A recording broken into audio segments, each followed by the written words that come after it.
you don't know me, I'm Anthony Rollins. I've been doing this type of firing about 3 years. I started at Higher Fire, worked as an intern, and I worked on this for about a year. People came to me and go, "You want to fire something for me?" I'm like, "Yeah, sure, I'll throw it in with my work." And after a while, Dan asked me to do some workshops. I said, "Well, I'm not ready yet. Not ready yet." It took me about a year and a half, and then I started doing workshops. So every 6 weeks, 5-6 times a year, I do half-day firing where I show you how to prep your work, and we fire. I limit it to 8 people. We usually get 40 to 50 pieces fired in a half day. So it goes really well. So between my work and other people's work, in the 3 years I've fired maybe 500 to 600 pieces. So you learn a lot. You learn a lot of tricks. I try something new every single time I do a fire. I've got a list at home that I go down and check off. What am I going to do this time? I want to try this. I go in before class, I fire some of my work. I test the temperature in the kiln because the color will vary. And where it's at in the kiln, the temperature is very, very important into how the color comes into these pieces. So, ferric chloride, copper sulfate, Epsom salts, and iron sulfate. And I'm going to show you how to prep a piece. So this piece also was finished with clear acrylic. Anywhere you can buy it anywhere. Can you pass that one around? Did that used to have a bottom? It's going to have a mirror. Oh. So it's going to be a wall piece with a little mirror inside. It was going to be a wall plate until I trimmed through the bottom. So I'm admitting that on camera.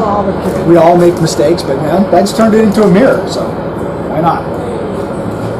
Yeah, it looks like This piece was fired twice. Once as a saggar with ferric chloride, and once as an overlay of horsehair. So for me, it didn't have enough interest, and that's how I kind of got started doing the horsehair. I had some pots that didn't have enough color, and I said, what could I do? So I overlaid some horsehair. Now that piece was hand waxed, so you'll really feel the difference when you pick it up. So when you fired that as a saggar, what did you put on it then? I'll tell you later. Oh, okay. And then when you refired it for the Just the horsehair. But you didn't Nothing lose the other color? You didn't lose the original? Nope. You will not lose the color from your ferric chloride. It will not come off.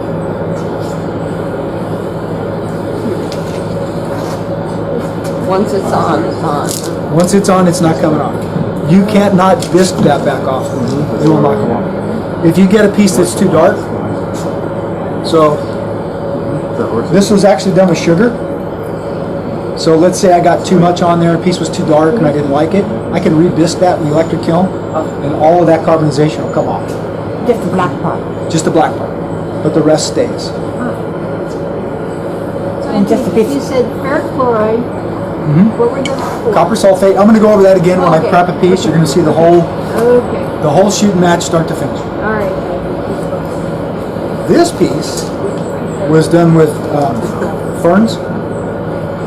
It was wrapped in paper clay. So I slabbed out paper clay 1/8 of an inch thick.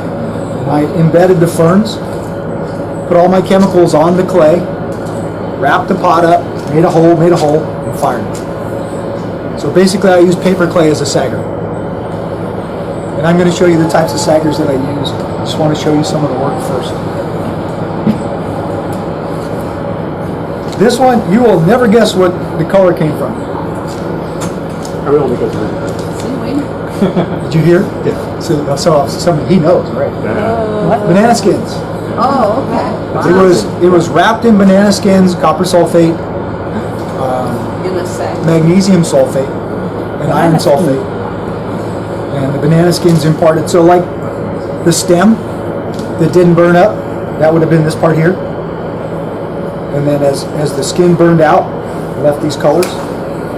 And then there's always something you can find in them. So like you see like a turtle or a seal, or it was like a cat at the top on a hill.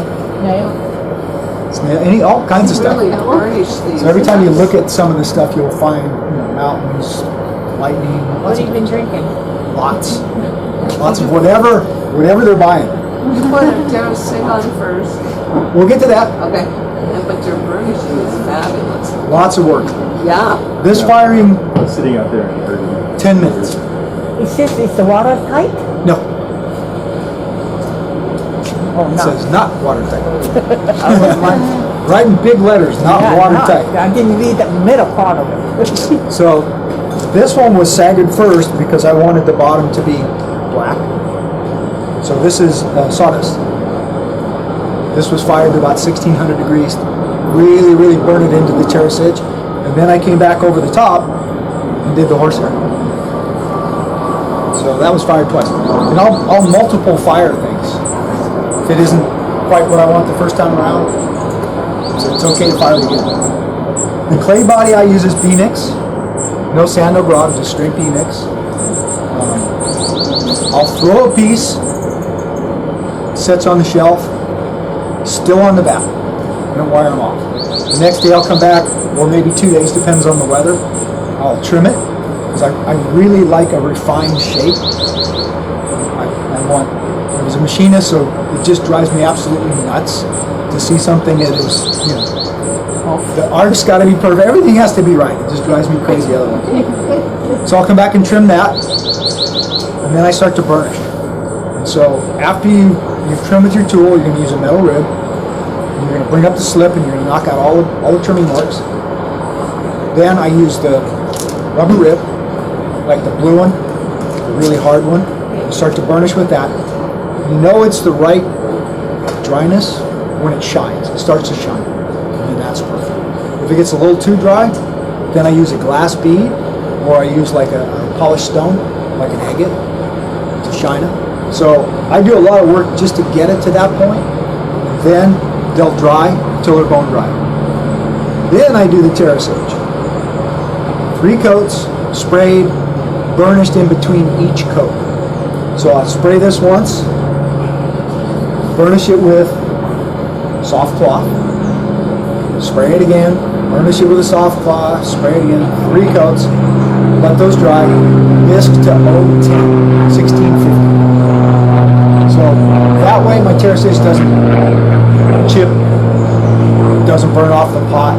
What do you fire? 1650, 010. 1650, 010. What do you use the glass bead? What kind of glass bead? 99 cents for a bag of aquarium beads. Is that different of if you do it all 6? If you bisque all Yes, you'll start to wipe out the shine. So if you bisque this terrace edge higher than about 1750, it starts to lose its shine. It'll start to deteriorate. When you cut it off when you cut it off the back? After you've trimmed it and you're happy with After I've trimmed it, usually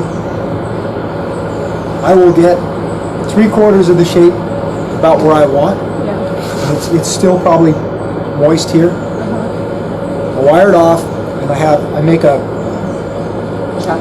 leather hard chuck. I don't bisque it. So it's the same material as the clay. I'll flip it over, finish refining the shape, and then kind of blend the two of them together. And then it goes and sits on the shelf for however long it takes to be bone dry. So when I make these, I try to make 10, 12 at a time. I try to have enough, because they're in my studio space at different phases of leather hard. Some are covered, some are uncovered. Am I working today? Can I get to it? I have to cover it up. So it goes through the process. It might take me 2 or 3 weeks to get a dozen pieces finished.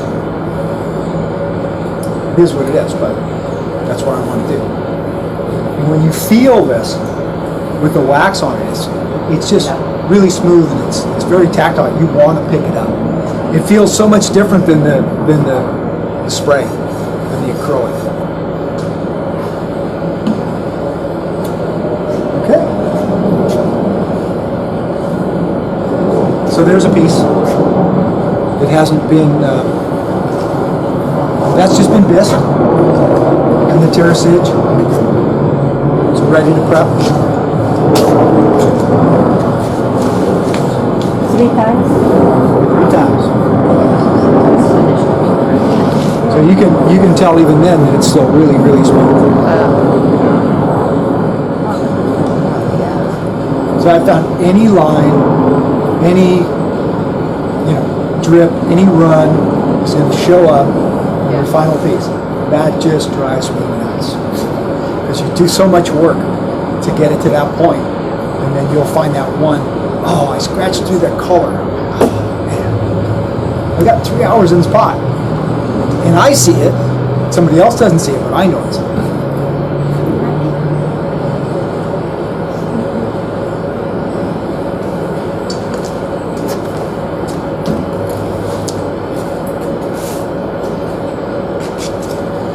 We'll talk about finishing. After it's been fired, this is a piece that I fired today. Temperature really affects your color, so we'll talk about that later. But I'll take this piece, been fired. Usually I'm going to wash it. I'm going to use a real soft brush because I don't want to scratch through the color. And I'll brush this all down, wash off whatever little debris is on it, and I let them sit and dry for maybe a week. It helps to let the fumes out, get them really dry, and then I'll put, this is my favorite finish, paste wax, just min wax. This one's orange, and it has a little bit of color, and I like the way it reacts with the red. It's pretty. So, one of the tricks is to heat it up. So I'll use a heat gun, and I'll get this pot warm. I'll get that warm so it's liquid, and then it flows on real nice because the dry bisque, you can feel how that is. And you can see how dry that is. Does that come off? Yes. The yellow? Yes. No, the yellow won't come off. That's the But the overfine dust, pigments? the dust from the ferric chloride and the chemicals that I put on, Yeah. that'll come off when you wash it off. So then the pot will be clean and then it's ready for wax. But it's still kind of a dry surface. So by heating everything up, it kind of flows on really well. So I put on one coat. Let that dry, and then use a green scrubby to smooth it out because it's kind of chunky. You can get any lines out, whatever. So I'll smooth that out. Put on the second coat. Let that dry. Again, hold it up in the light. See if there's any lines I don't like. Get those out of there. 3 coats. Last one gets polished with the cloth. So you've got this on your shelf, been there for a while, it's dusty. That's all you have to do. Brings the shine right back. And it's protected, you don't get anything on your hands, you're not going to have any problems. So that's my favorite. If you have texture, so let's say you chatter a pot, you've got a sculpture, anything that's chunky, you're a sculptor. This used to be Futura, now it's Pledge. And it's an acrylic floor wax. So right out of the bottle, I spray it, and you're going to get really high shine. You can cut it with water, depending on the percentage. You can cut down the shine and still seal the piece up. So, and I've used it anywhere from 100 down to 10%. But I like it straight out of the bottle. And if you get a run, it's very forgiving. You can come back with a scrubby, take the run out, and it'll blend right in. So you can shoot this, and you look, oh, I have a run, you can take it right out. The third method is a spray. If you get a run in this, now you got problems. It's really, really tough to get it out without cutting through the color. It's really tough to get it out. But it works really good on stuff that's, has texture. Take it outside, put on a banding wheel, and just spray it. Really, really, really light curls. Now, questions? Pledge. This one. You said you spray it on. Yes. You use just a regular sprayer that you use for glaze? Absolutely. And it doesn't clog up the... No. And then just rinse it out with water when Yeah. you're done. So it's water-based. And now you're going to tell us the secret of getting the red and orange colors. Okay. Is that why you came? That and other, just look at the whole thing.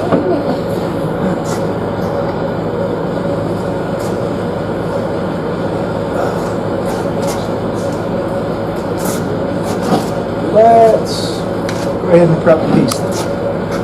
So I'm using ferric chloride, and ferric chloride is an etchant.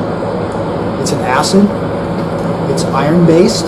They use it to flocculate waste. So it's used in the waste treatment. It's used in jewelry, and it's used in electronics as a etchant for copper. It is the most reliable colorant for this type of fire. It is the most reliable. It takes a lot more work to get colors out of some of the other things. Higher firing temperatures, different types of containers. So let's talk about that. Let's talk about the containers.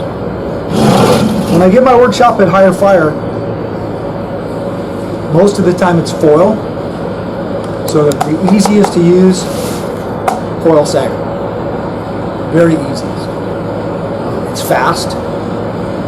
Fire that up in about 10-15 minutes. We'll fire that between 11 and 1400 degrees. Yeah.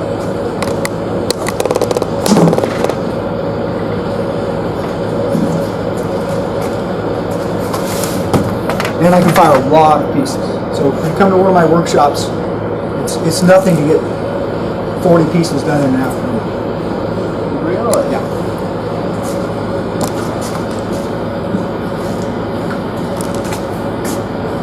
You'd be surprised what you can use as a saggar. Everybody knows what the original reason for saggars were? You guys know? So when they made fine porcelains, they didn't have gas. They had a wood fire or coal fire. So there was a separate factory that made saggars, clay saggars. So they would take that fine porcelain, put it inside a clay saggar, seal it up, put it in the kiln. So wood ash didn't get on it, contaminants didn't get on it and ruin the piece. Well, somebody had the bright idea of let's throw a bunch of stuff in there and we're going to use that to decorate our piece. So that's where we wind up. Easiest one to use, believe it or not, that is paper clay. Right out of the bag. Run it through the slab roller, an 1/8 of an inch thick. That's what I used to fire this piece.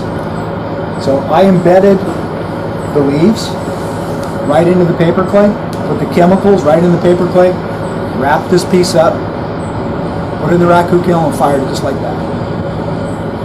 The first time I did it, I stood by the kiln and went, I was waiting for the wet clay right out of the bag to blow up. Didn't blow up. It's like, wow, that is really cool. So I made some bigger pieces, and I get a lot of information from Facebook friends, back and forth, YouTube videos. You know, people come to my class and go, what happens when I do this and this? I'm like, give me your pot. We're going to try it on your pot. If you've got an idea, I'm going to try it on your pot. And that's how you learn, just firing a lot of different stuff. So I'll fire steel wool onto the pot, and you can see that beautiful red. And that looks really cool when you do that and then do horsehair over that. And all those pieces are sold, I'm sorry. I didn't have one as an example. But this was like a cap on a really big pot. So I had the steel wool underneath here. That sat on the top. I had all my chemicals and things at the bottom. I wrapped the whole thing in foil, put it in the big kiln and fired. And then of course I kept the piece in case I wanted to use it again. So right out of the bag, you can see how it held on to all the chemicals. It's really cool. So that one, really easy. And you could, most saggars were made out of clay. I get 1-2 firings out of a clay saggar and they break. I don't want to spend a lot of time throwing stuff that breaks. I really don't. So I started looking for other ways to do it. So you can pretty much just make a saggar out of paper clay. You can take burlap, you can dip it in slip, wrap your piece up, make a cocoon, that's a saggar. You can take paper bags, put your piece in there, dip that in, that makes a cocoon, that becomes a saggar. Christmas time, we always keep the popcorn tins. Because you can fill this with sawdust, you can do all different kinds. You can set up just like a pit fire. Fire this in a rock crew kiln, let it stay in there for half hour, 45 minutes, pull it out, set it to the side, good to go. These are good for about 4 or 5 firings. There's a ferric chloride mixed with that tin very well. Oh yeah, it eats it right up. Just like Absolutely, eats it right up. The salts actually tear up the metals more than ferric chloride. Oh, okay, okay. You let the ferric chloride dry completely before you wrap it. All right. So it's inert Yeah. at that point in time. And this is my favorite. So I got my first one of these shortly after I started experimenting. This one is number 2. I haven't put the holes in it yet, so you can see you've got holes in the bottom, holes in the top, because nothing will burn and everything will turn black if you leave it all sealed up. So if you want black pots, that's how you do it. I started teaching the class, and I could take 10 or 15 pieces this size, load them in here, let everybody put their chemicals on, wrap their foil around, and then put an extra layer of sawdust, extra layer of salts, extra layer of chemicals in the bottom, throw this in the raku kiln, and then load another one. So while this one's firing, load another one, fire this up to vary between 11, 14, 15, 16 even sometimes. Until it gets down to 3, pull it out, put the other one in, fire that one, unload this one, and it's like Christmas when you unwrap it. So everybody has a pot. Oh, what's it look like? And it's like everybody here's been to a kiln opening. So, wow, that's cool. Looking at everybody's work. So this one's going to get converted pretty quick. Put the holes in, good to go. And it's 15 by 19 inside, so I can fire a really pretty good sized piece, and it fits right in like doing a top hat kiln at higher fire. Fits in there perfect. Where'd you get that? I got this on eBay for $45 with free shipping. I watched so many clay saggers break. It's like, man, this is not. So what would you be searching for? What would you be, This is a 10-gallon oil drum. Okay. Basically is what it is. Yeah. Or a 10-gallon sealed drum. And you have to get the kind that has the lid that comes off, because there's 2 kinds. Yeah, how do you get the lid off of the one that doesn't come that way? You don't buy that one. Big can opener. Big can opener. But this is my favorite. My very first class I did over there, 9 of us fired 100 pieces. Just one after another after another. It was great. And it stinks up the studio. Everybody hates them. But we had a lot of fun. So how, when you put it in the big kiln, how high is the fire? What temperature? It depends on the effect that I want. So we'll talk about some of the pieces that I fired today. So I fired in different temperature ranges, and I'll show you, from one end to the other. So basically the ferric chloride at 1100 will be yellow, mostly yellow. So I fire when I'm doing ferric chloride and I'm doing foil, my range will be from 11 to 14. And I know I can go higher, because one day I'm at the studio, and I just got to the point where I was going to cut it off at about 1300, and I heard this screaming coming from the studio. What the heck happened? So I went inside. Frank had cut his hand, unloading the kiln shelf, and so there's blood running down. It's a cut like a paper cut, but he's got blood running down his hand, and his wife's screaming. So instead of turning the kiln off, I turned it up. And I came back, and I thought I turned it up. So it was 1800 at that point in time. I shut it off. I didn't even want to look. I said, man, I've got like 6 pieces in there that are probably ruined. So, okay, I got to open it up. They were beautiful. They were really, really bright red. I was totally surprised. So then I did tests. every 100 degrees from 11 all the way to 18 to see the range of color. And that's basically what you do. So those red right there, This one? that one and the other one, Yeah. those were about 1800. Nope. Oh. 13. Oh. So when you say even brighter, right? Yeah. So it's kind of a lot of experimentation, a lot of taking notes. That's what's been great about teaching the workshops is if everybody here had 5 pots, look at how many pots I get to look at. Look at how did you do that one? How did you do this one? How did you do this one? Oh, okay. So write it down, think about, okay, this is what I'm going to do next time I try it. So that's how I come up with all the different stuff. It keeps it interesting. What kind of paper clay is that? Right out of the bag. Anybody's brand? Anybody's brand of paper. You just roll it out on a slab and Just roll it out in a slab and just wrap it around. wrap it around the pot. Make a hole. Yeah. Same principle. I got to have a little bit of Yeah. air Yeah. going through there. So you can see here a little bit of airflow here. I wanted to press that plant up against the clay because I wanted the impression. So really dark there, but I liked it. I really kind of like that. You know, between the terracage and the carbonization, I really liked it. So you can take, let's say I wanted some air around my piece, but I wanted to make like a Saggar. Straw is really pretty. It's like orange, red, brown, yellow, lots of different colors. Sawdust gives you that black that's on the bottom. Corn husks. I did one with corn husks and Miracle Grow. My favorite piece. Cow dung. That piece. No cow dung for me. I stink up the studio enough as it is. Feel like closing the door. Yeah. Oh, if you do Are you done yet? inside.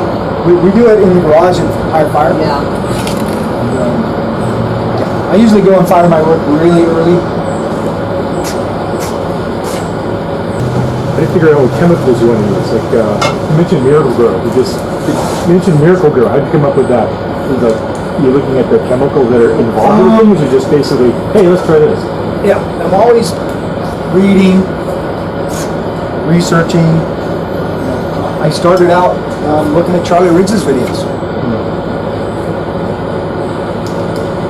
And then there's many Saggar potters, so you can kind of Pick their brains. or look at what they're doing and say, well, how do you do that? Let me try this.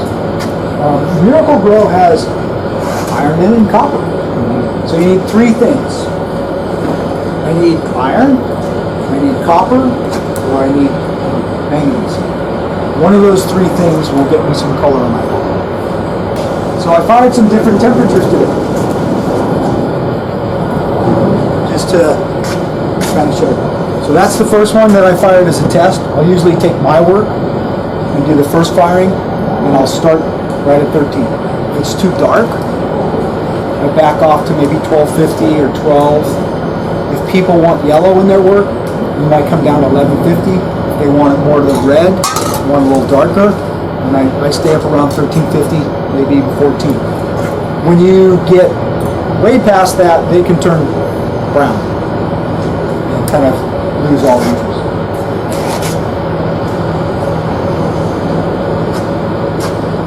$1,300, $1,200. Look at the difference.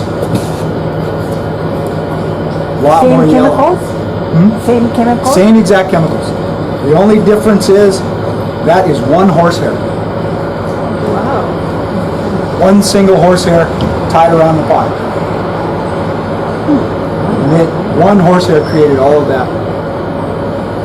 It would have, if it were hotter, it would have burned more horsehair off of it. Burn it up. Eventually, Finer lines. you burn it all off. But that's great. It's awesome.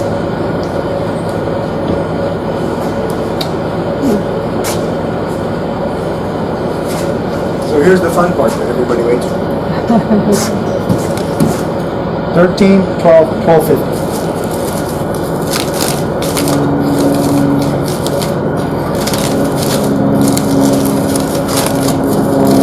I usually do this hot with my mask on. Everybody wants to see their work. I was gonna say, let the kiln cool. Down to about 3. 3, but you don't lift them. I'll pull it up. Oh, you will, okay. So like what I did here is I fired these this Yeah. morning. Fired up to 12 and we had lots of time in between. I came back, they were like a couple hundred hours. Pulled them and I'll let them sit off to the side out of the wind so they don't crack.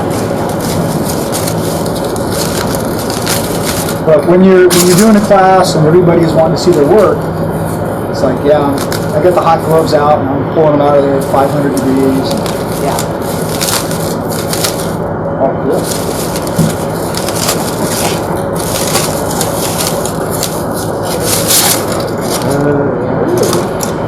So somewhere in between. That's only 50 degrees.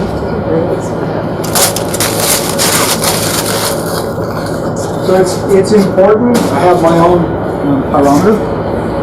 So I've run into problems where I'd be firing my work and Dan has a pyrometer that he paid like $9 for and people have dropped. And all of a sudden, I've overfired my work by 200 degrees. I'll try something that's under fire. I'm like, no. I have my own pyrometer.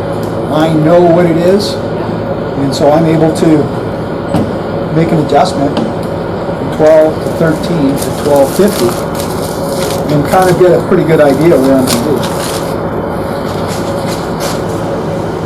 So somewhere in between. Again, 1 horsehair. See a little orange. Yeah. Other side. So really temperature sensitive. Really temperature sensitive. What you do in a class, it's like, okay, what do you want? Do you like more of the yellow? Do you like more of the red? So that's why I go in and kind of set up the kiln and know where I'm at temperature. Cool? Question? You started out at high fire. Had you been a potter before you started doing the Saggar? I actually, the very first time I saw a potter's wheel was August of 2011. I was in class with her. Would you retire from being an engineer? No, No? I was a machinist up until about 2001. Oh. And the company I worked at shut down. I didn't want to work as a machinist anymore. So in the time I was working on an old house. So my neighbors saw the work and they said, "You're laid off, aren't you?" And I said, "Yeah." I said, "Well, how to do a project for me?" So the next thing you know, I had a full-blown handyman's business and it lasted me about 8 years.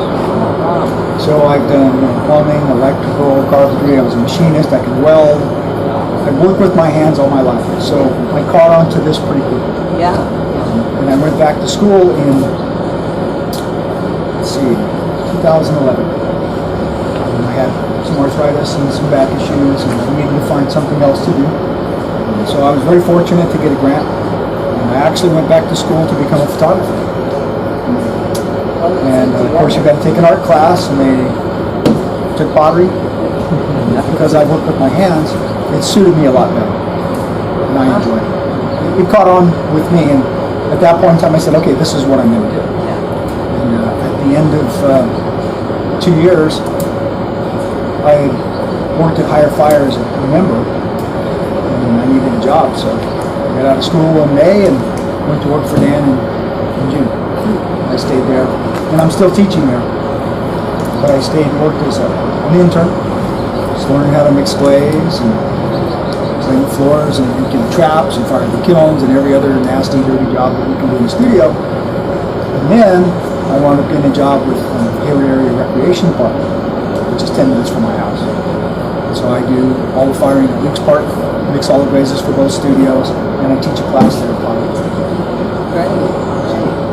Quick, fast, and hurry, but I'm very detail-oriented, and I work hard at what I do. But it's really kind of interesting to look at Yeah. how 50 degrees affects things. Now you want to see me prep one? Yeah. Oh, I like to see the prep too. All right, I'll prep two. I'm with you. When I started this, I was kind of looking for something to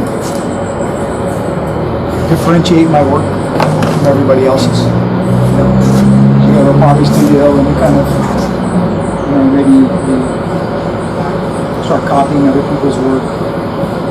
You've all got the same glazes to work with. So this kind of became my thing, and I've developed it into some different types of things. The little tricks, like the paper clay, or how I'm going to prep this, are different than some other people do. Some of them are combinations of things, some of the things that I thought of, that I just say, hey, let's try this. Okay, back to the paper plate. So when you're firing it, does it start breaking apart? Yeah. No? Stayed in one piece, it's Yeah. pretty cool. Okay. I was really surprised. Trust me, I was waiting for it to blow. I really was. I said, no, this is going to blow up. No, it's going to blow up. And Great idea. Did you not can put a somebody hole? grab the end of this? Yeah, it will. I just did that one there. Chunk blew off the back, but the case itself stayed.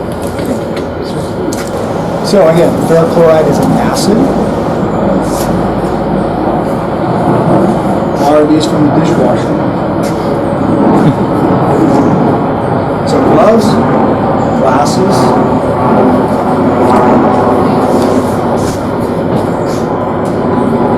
Vapor respirator when you're firing. If you're gonna, be there, because there's certain types of firing. If I'm firing to a higher temperature, maybe I'm going to use some copper or steel wool, and that's got to be at least 1600. Otherwise, it won't melt. It won't leave an impression. And I'll have to sit next to the kiln and kind of do a hold, turn the gas up a little, climb, turn it down a little, and kind of hold it in that 1650 range for 20 minutes to really get the things to move. So it helps to have the respirator. And then I don't always use ferric chloride. There's other things you can use. Alright. So one of the things that I do that's a little bit different, when I first started watching videos of people doing this, Charlie Riggs poured his stuff on, which I thought, that's cool. I don't want to spray it. I don't want it going everywhere because it eats up whatever it lands on. You notice I'm not wearing my finest duds because you're going to get it on you and it's going to stain whatever you have. If you get it on the foil, it will eat up the foil. So you've got to really be careful. No metal, everything plastic, glasses, safety. And the one cool thing is bicarbonate of soda neutralizes it. Because that's an alkali, that's an acid, and it neutralizes it, and then you can dispose of it easily. Since they use it in waste treatment, once you neutralize it, you can just pour it down the side. Don't quote me on that. I want the EPA at my house. So, one of the things that he did, he wet his pot, took some sugar, which turns black, carbonizes, and sprinkled it on the piece. So I kind of took that a step farther. Gotta love the 99-cent store, because I got a bunch of salt shakers for like 2 for 99 cents. So I put my different chemicals in the salt shakers. The other thing, you watch different people do saggers. They'll take and they'll scrunch up the aluminum foil, they put all their chemicals on the foil, put the pot in there, and then they shake it up like Jiffy Pop and try to get the stuff on the pot.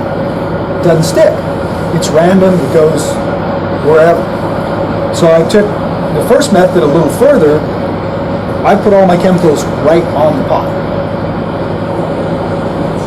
Yeah, and you do it while it's wet, it sticks, you prep it, you're good to go.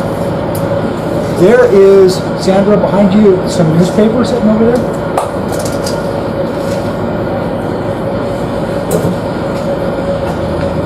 Thank you so much. You don't use rock salt, you just use regular salt. I've tried sea salt, rock salt, kosher salt. This is Epsom salt. I was going to say the salt. Chunky things. Yeah. Epsom. I use the Epsom salt because it leaves these nebulous kind of white spots, which kind of gives you that night sky look on some stuff. And I really like the way it reacts with the other. Does it stick to the terracage as much as, say, a pit fire? It's a lot different. Okay. Yeah, it's different because you're not getting that hot. Pit fire might go up to 1800. Okay. So again, all of your chemical reactions change. Plus, there's so many things that they're putting in a pit fire. I use sulfates because we're not going that high. The sulfates, copper sulfate, iron sulfate, manganese sulfate, they all melt under 400 degrees. So they'll get vapors quick, fast, and in a hurry when I'm firing at 1200. Copper carb won't really melt till about 1500.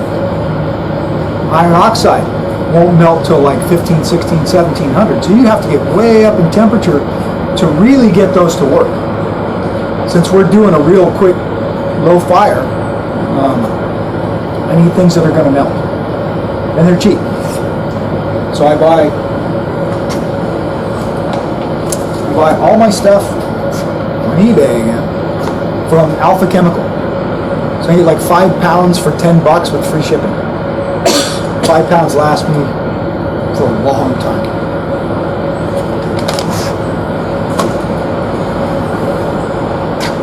So that gave me the opportunity to play with some of the other colored oxides, the manganese and the iron. I'd like to try the cobalt, but that one's a little higher, so I've got to wait till I sell some more pots before I try out. I wanted some blue. Blue's tough to get. Green, not so, occasionally they'll get some green. Red mostly, yellow, orange. Pink if they cut the ferric chloride with water. So I did some experiments the other day, all the way down to like 25%. They were much lighter, didn't give me the real bright colors that I wanted. And the piece that I refired, so this was originally done with 25%. And then I refired it, it got a little darker. So that, cool, if I want to multiple fire a piece, I can cut this. So I have some that's mixed at 50%, I have some at 25. So I could refire that and I get a little darker each time. But if I go all the way to the end, I go to refire it, it's too dark. So it's kind of like, okay, full experiment, learn something from it. Black line, is there a horsehair again? The black lines on these are all horsehair? Yeah, that's horsehair. That was overlaid after. The black lines on that was horsehair that's wrapped right in the piece.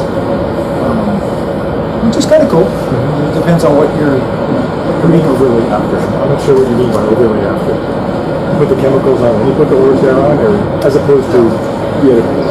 Okay, so the horsehair on those was a double fire. Okay.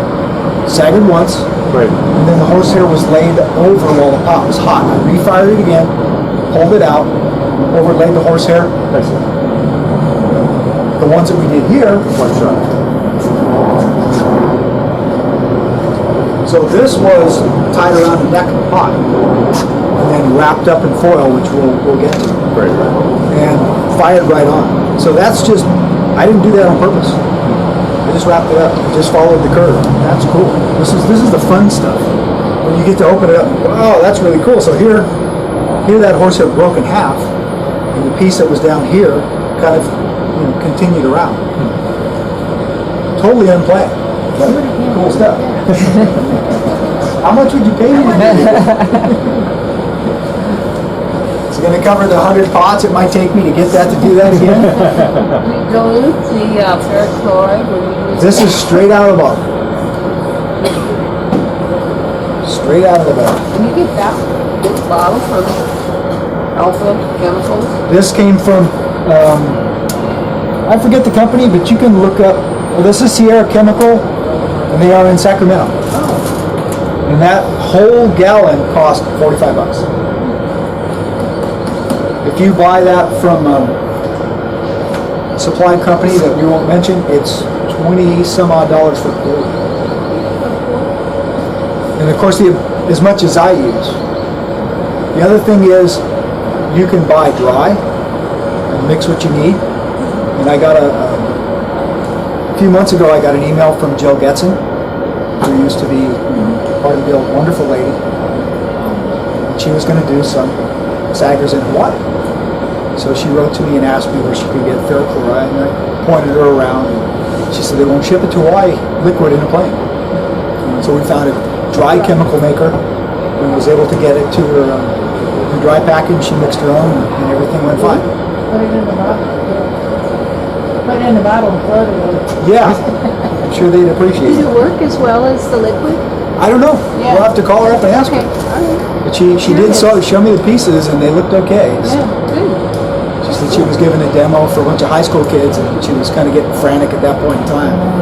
So, I try not to. I don't really want to get a bunch on the inside. It doesn't dry, and I really need it to be dry for me to wrap it in foil.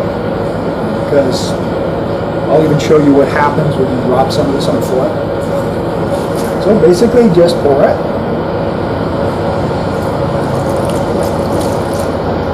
And you can coat it several times if you want. So here's the trick. Put copper sulfate right on the pot.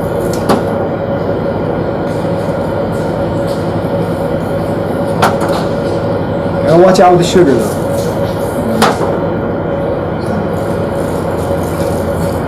That's sugar. That one. That's it. So let that dry. What was the third one that you put on? Manganese sulfate, iron sulfate, copper sulfate, and Epsom salt. So that's it. So I'll let that dry, and that all sticks to the pot.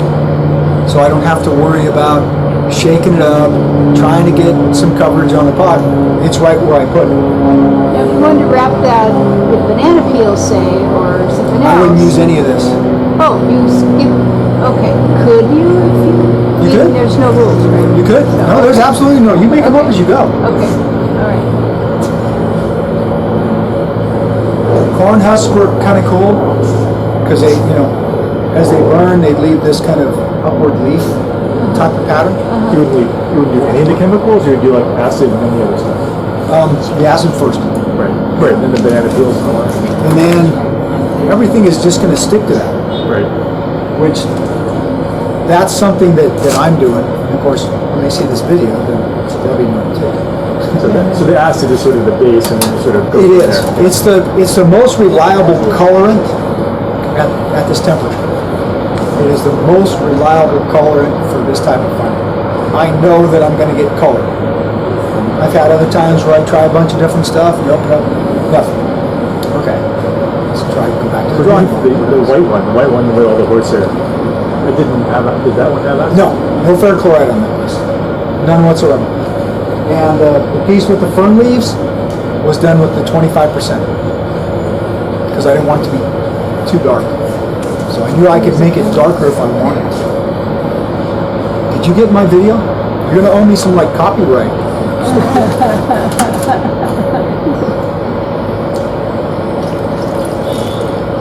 So again, I don't want to get as much inside because it isn't going to dry and it's going to give me problems when I go to wrap the foil later.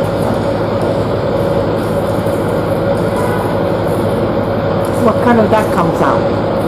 Do you know? Red or green? That. Oh, Light red or with the green. sugar. If you put too much, you will get a black pot. Iron sulfate's kind of cool. Kind of a reddish brown. Just like it would if it was, iron oxide. That's it. Done.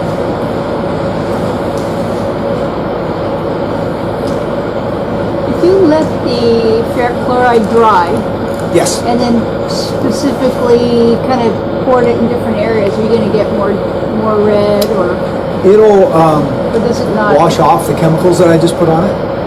Okay. If you want, you don't have if to you- use Yeah. this particular method. Right. You can lay out your foil, sprinkle your chemicals on that.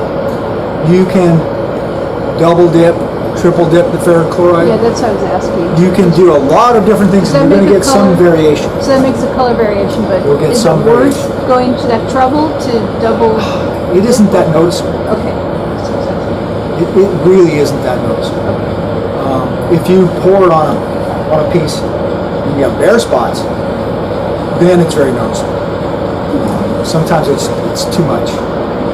It's too much contrast. It's not pretty. It's not pretty. I've done it tried it, it's not. But you can put 1 coat, 2 coats, 3 coats, whatever you want. And everything in this process is variable. Everything I do with this is variable. Temperature, how many pieces of foil I wrap it in, how much stuff I put on it. And, you know, I taught Dan how to do this. I'm like, okay, just put just a little bit of sugar, put a little bit of horsehair. How come my pot's black? It's all black. Very, very little of combustibles. Very little that's going to cause carbonization. The big sugar, the raw sugar, which I didn't put any on there, leaves about a 1/4 inch black dot. That one little crystal that's maybe a 1/16 of an inch will, you know, leave you a dot that's like 100 times bigger than that. So if you put a bunch on there, it's just going to be all black. It's not pretty. It's not pretty. Nobody likes it. So then, this was the bottom of a laundry basket. Recycle? Right back.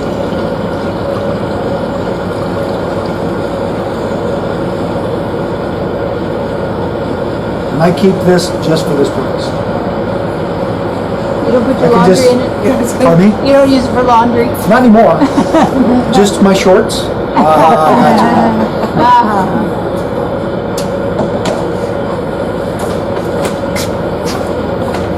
Thank you. So, when we're doing a class, do all of that stuff. Everybody gets their ferric chloride on, everybody gets their chemicals on, and then we move to wrap them in foil. And always make sure everything's clean, everything's dry, everything's put away. So, plastic's wrapped up, newspaper, everything goes in the garbage. If you try to do those while they're too wet, let's do that. Let's, what do I do with my foot? It's on the table. We had that before.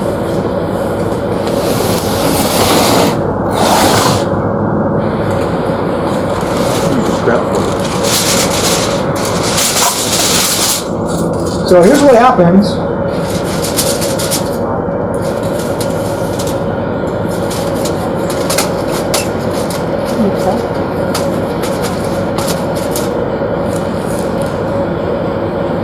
Come on. Oh, wow.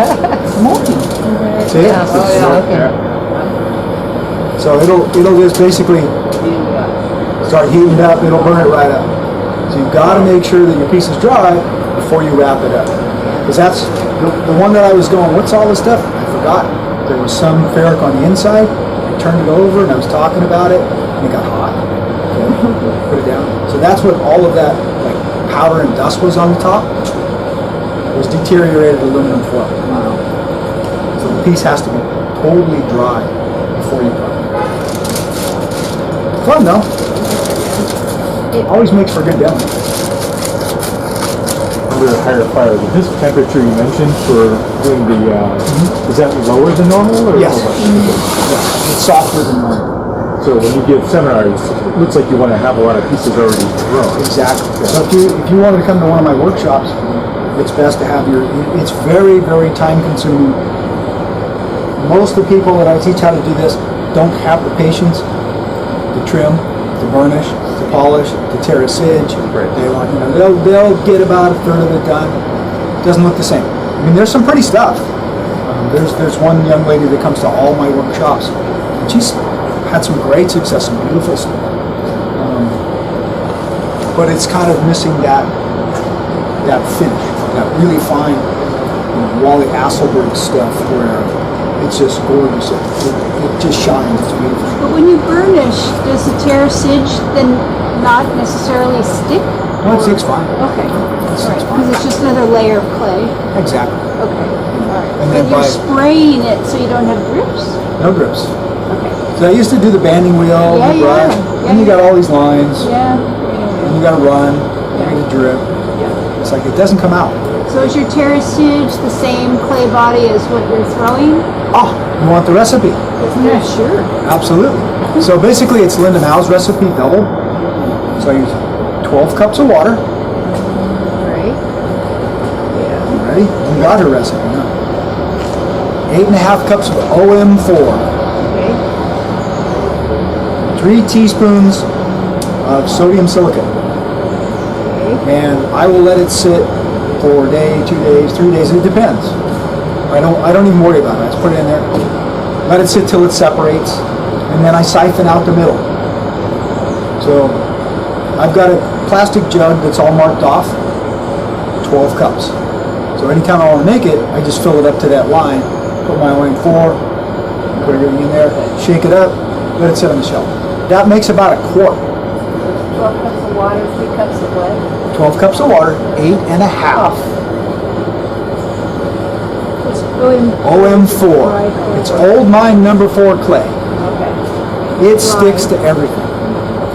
It is the best terracage recipe because it doesn't peel. It's been really, really very good. Mine did. Yeah. But you gotta watch out. So what clay body were you using for your pieces? I was using Santa Barbara. Yeah. So, Yeah, so I use B-Mix, and the OM4 sticks to that great. It sticks really good to soldate. it stuck to the little ones and of course did not stick to the big ones. Yeah, your favorite piece, of course, it didn't stick. Of course not. And then your heart broke because you did all that work. Yes, it's really annoying. But that has been the most successful where I have the least amount of problems. And that recipe gives you about a quart, which would last most of you for a long, long time. You're going to use a little bit more if you spray it, but you're also going to get a much nicer finish on the piece if you do spray it. So it's spray booth, not a. So you put it in a spray booth? Yeah, Yeah. I use just basically a glaze spray gun. Right. And just one coat, polish it with soft cloth, put it back, one more, polish it with soft cloth, put it back. It is very time consuming. How long does it take to dry? How long does it take to dry? Almost instant. Oh, okay. That's why you leave them bone dry, Right. so that it absorbs right into the clay. Because I want it to adhere. Right. You don't want to do it on green where it's not going to absorb. So the whole process to get to that point, that takes a while. Right. The firing, not so much.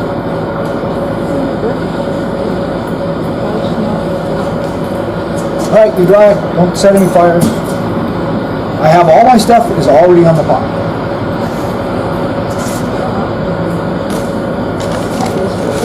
Did you like the horsehair? Did you like that one line on there? Yeah. Pretty cool.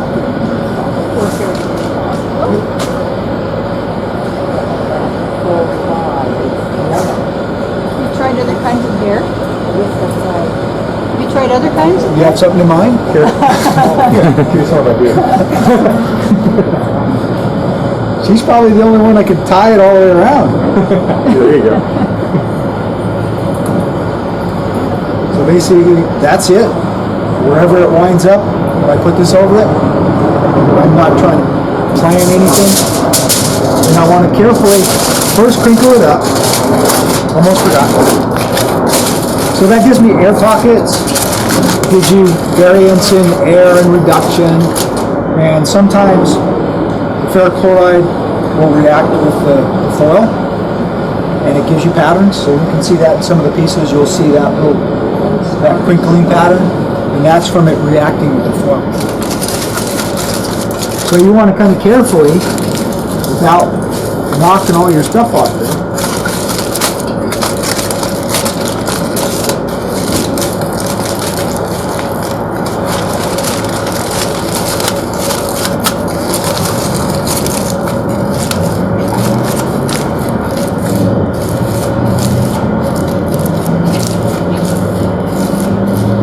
wrap that up, and then I do usually 2 pieces.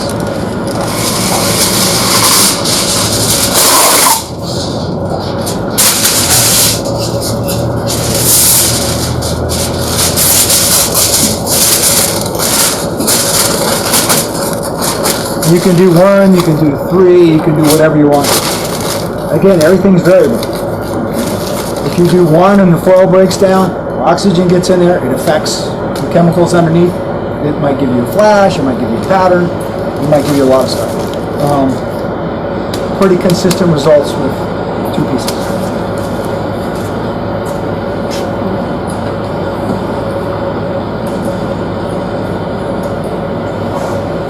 There's, I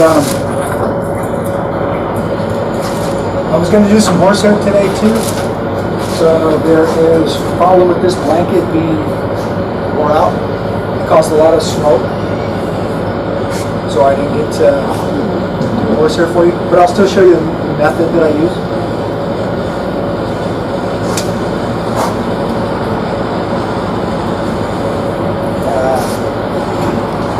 Is Ivan over there?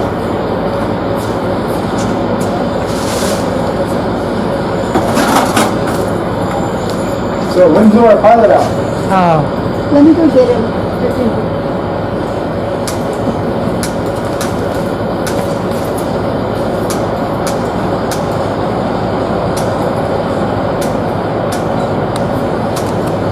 Alright, get this kiln going to be 10-12 minutes, that piece is done. Don't forget the other piece. Get 2 pieces. Yep, that one's still wet. Oh, So if I put that in the foil, what's going to happen? great. It's going to burn up. I'll be happy. So let's talk about the horsehair. When I first learned how to do horsehair, people would take 1 piece, 2 piece, or pile it out. So basically you're going to take that out of the kiln at about 1200 degrees. Put a block there. And then they'll set that on top. And they'll try to take 1 or 2 horsehairs before that thing cools off. It's a pain. If there's a breeze, you can break your pot. It's really a hard way to do it. So again, watch somebody do a demo. And they put a bed of sand down. And then take 4, 5, 6 horsehairs, lay it on that bed of sand. Now the sand holds the heat really well. So you pull a piece out, 1200 degrees, set it. You can see where I did my test on it anyways. As soon as you get nice lines, so if it's too hot, what happens? It's like you drop, go ahead.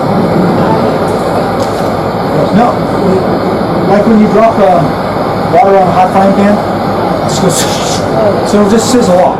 It doesn't make a mark. And then all of a sudden it gets to that right temperature and it just lays out a nice black line. So that one I laid on there perfectly straight, just as to the first thing. So now I know the temperature's right. I'll take and I'll knock that thing down and roll it with something metal over the top of the horsehair. That's how you're able to get so much horsehair on 1 piece. So the sand doesn't stick to your pot. Nope. Okay. We've had that problem in beach firings where you put it on the sand will actually stick to the pot. Maybe it has water in it. So this has been dry for a long time. I keep this. Yeah. Gone? Seriously. I don't know. Think I'm gonna let you get away that easy? Or run this. Did you like more of the yellow or more of the red? Red. Like more red, so we'll go about, let's go a little higher, we'll go 1350.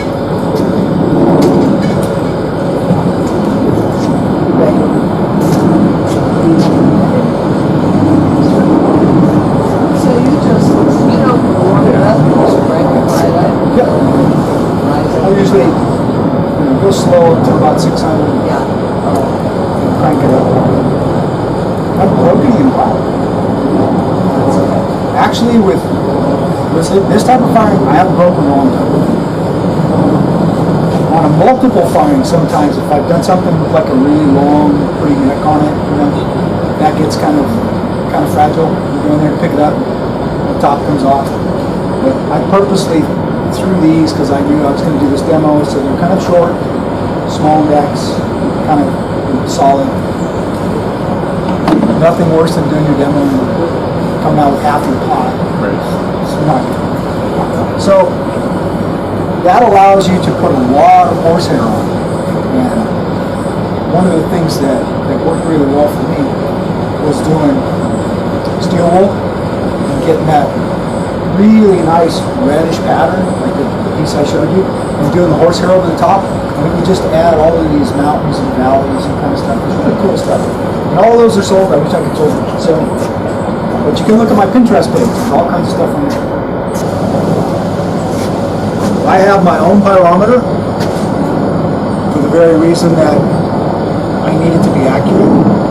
So if 50 degrees changes my color, I really need to know where I'm at. For the terracage, I read that if you let it sit for too long, too much of the middle stuff settles out. But it sounds like you haven't had that trouble. I'm decanning it maybe a day, anywhere between a day and 3 days. I was hearing this 20 hours max. So, okay, so that hasn't been your... Didn't see any of those peel. No, I hear you. You Yeah, can those always peel. mix it up. the bread. Set it, you know.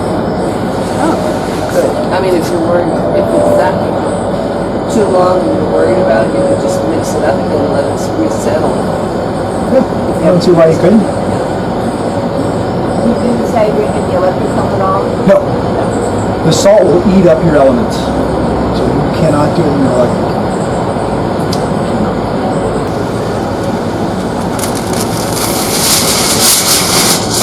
So I've heard shiny side out.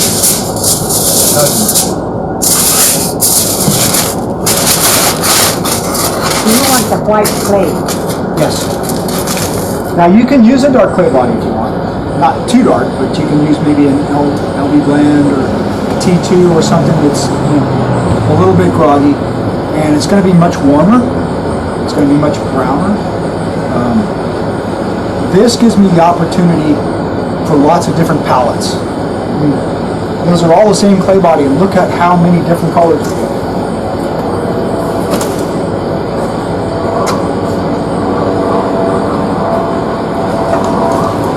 From basically white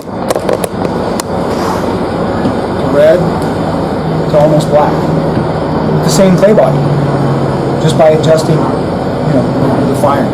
So this is Venus, right? Yeah, You just tried be porcelain? I have. Yeah. It's not worth the extra money and hassle to throw it. Right. It burnishes pretty, and so let's talk about burnishing and firing a burnished piece. It doesn't absorb color as well as a piece that terracage is. Terracage absorbs color better. I don't think porcelain would like the thermal shock. It definitely wouldn't like open air horsehair, because I've had that where you pull it out to go and do the horsehair and it's like, Yeah. so people will go, oh, the horsehair stinks, let's open the door. No, don't open the door, because here comes a breeze and cracks my pot. If I don't pay attention, I'll overfire. So I'm just going to add a little bit of extra copper sulfate, just for fun. Is it steel wool or anything like that? You mentioned the steel wool. Steel wool isn't going to melt until you get to at least 1600 degrees. Okay, copper or whatever it is. Copper won't melt till you get to about 1600 degrees. And those are the types of things that I use the big barrel for. Right. Because it really, that thing will get red hot and it'll hold that heat and make sure that it melts. Right. So right now, I've got a thermocouple that's up on the top of this kiln. So it's probably hotter than where that pot's sitting at the bottom. So this is a good example of a pot that was sitting on the kiln shelf. So you can see that it's very light, it's yellow, and it's really, really bright red at the top. So when I have something that I want more of this color, I'll put it on bricks, I'll raise it up, put it at the top of the stack, so that I get more of the red color. Now, can they put that back in and Not after I've polished it. but if that's the result and you didn't want the yellow, I can put it back in. okay. You have to watch out, because when they go dark, that's it. There's no coming back from that. Okay. So it's best to kind of creep up. So I did some experimenting with diluting the ferric chloride, because I want to do some like multiple things. I mean, I want to do some copper wire, do some ferric chloride over that, come back, do horsehair. By using a diluted one, I can fire it multiple times without it getting too dark. Because I've had that happen. I've had pieces that it's like, it won't sell. People do not like it. They like things that are bright. When you put your, is that a 10-gallon barrel? Or- Yes. When you put that in the kiln, with all your pots in it, how does your thermometer work? Just on the outside of it? It's judging the outside. Temperature.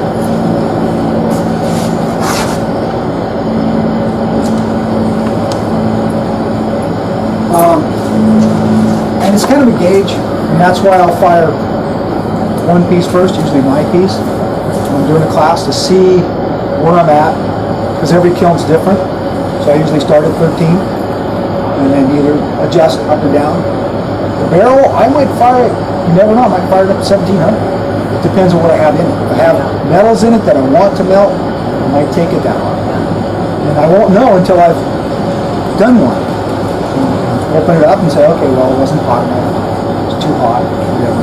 And make an adjustment. So I always have 6-8 pieces of my own every time that I'm going to try something with, and I'm going to do that, fire it up. That way when class comes in, seminar starts, I go, okay, I know where I'm at, this is what we got. What do you guys like? And somebody will say, well, I like a little more yellow, so we'll put that, maybe I'll stack those right on the shelf in the raku kiln, no container. I'll put that in the bottom. It's going to be cooler, so that'll be yellow. You might lay it on its side. You might fire a pot upside down. So, you just let your imagination go. What do I think's going to happen with this? You might put it next to the burner. You might put it away from the burner.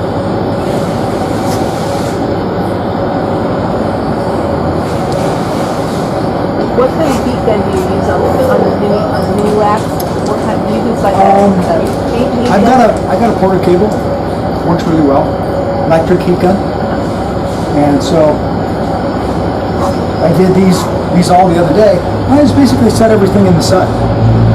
Let it get good and warm. And then just use the heat gun real quick to warm this up. I guess if you wanted to use like an electric hot plate or something, but it'd be easy to set it on fire, I'm sure. Yeah, I usually have those little embossing heat guns, and I didn't know if you use that or if you use a commercial kind that does like wallpaper or paint. Like that. Exactly. Yeah. Like a paint heat gun. Yeah. $10 number 3. Yeah. Yeah, the cheap ones don't put out much heat. I got a good Porter cable one that's got adjustable heat, and it's also got an adjustable blower. So it really lets me dial in. I don't use a torch. When you throw that big expanded form, the problem with the torch is it blows out if you put it inside. But I can take that heat gun and put it inside, and it warms up the inside of the pot without going out. So you can work on the big expanded stretch form with a heat gun easier than you can with a torch. Almost there. What do we say? 1350? You want to say a little darker? Another trick, since we're,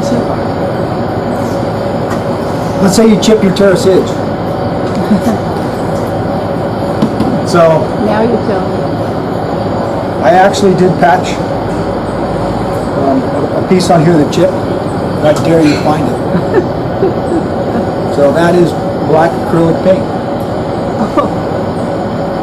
I dare you to find that place that I patched. Because it happens sometimes. You're cleaning it up, and you're, wow, that's really pretty. What's this thing? There goes your terrace. Oh man, what am I doing now? Black. Any acrylic paint, wax over, done. Never see it.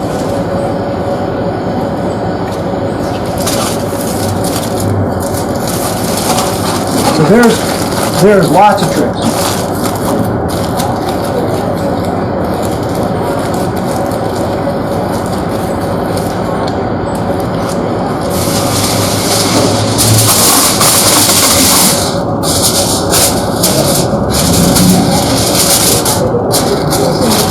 It's like I'm gonna get like 8 new pieces to sell.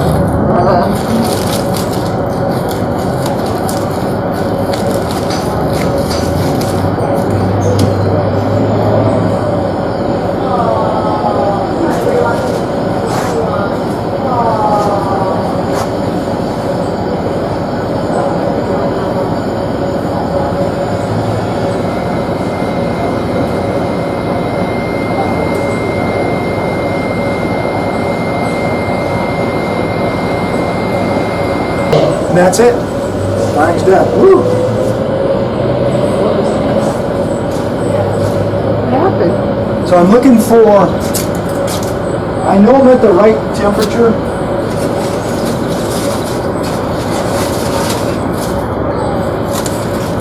I know I've got it hot enough when the foil's broke down. So aluminum melts between 1200. And of course, every raku kiln is, varies in temp, depends on where you're at. But if it's broken down that far, I know I'm going to get the temp I want. I know I'm going to get the color that I want. We're pretty close to it. If it's not broke down, I know it's not hot enough. If it's all completely disintegrated, then I know I went too hot. So it's a really good gauge of where you need to go.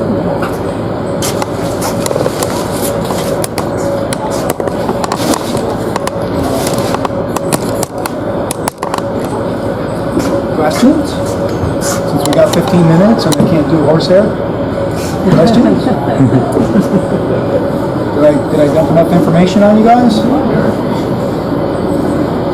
I got to make all my mistakes the first go around because I didn't film it.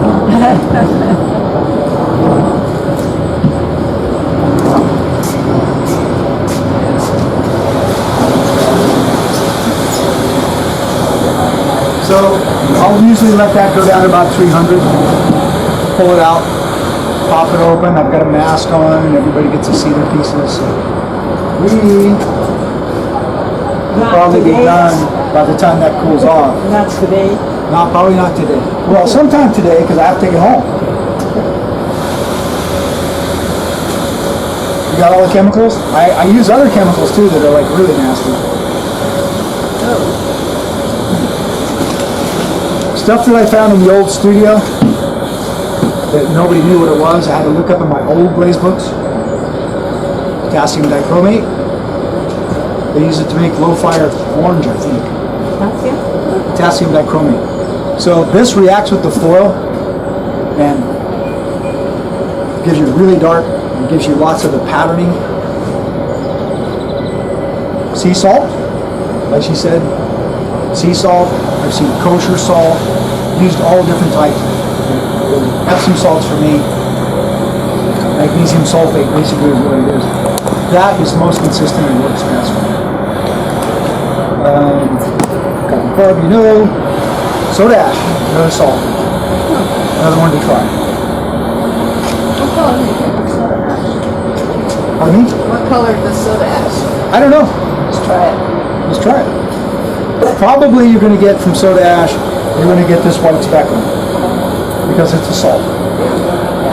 Do you ever use like a bone ash to try to do some? I haven't because it won't melt. Oh, okay, that makes sense. It's one of the ingredients you use in a matte raku glaze because it won't melt until like 2000. So it doesn't allow the. It doesn't do the, anything. the drips. Okay. Yeah, it just gives you Just matte. sits there. Okay. So it's one of the ingredients that you'll use if you want a matte glaze. That's about it. Okay, thank you. Cool. Yeah. Good. Thank you. Thank you. You guys are great. We'll take that.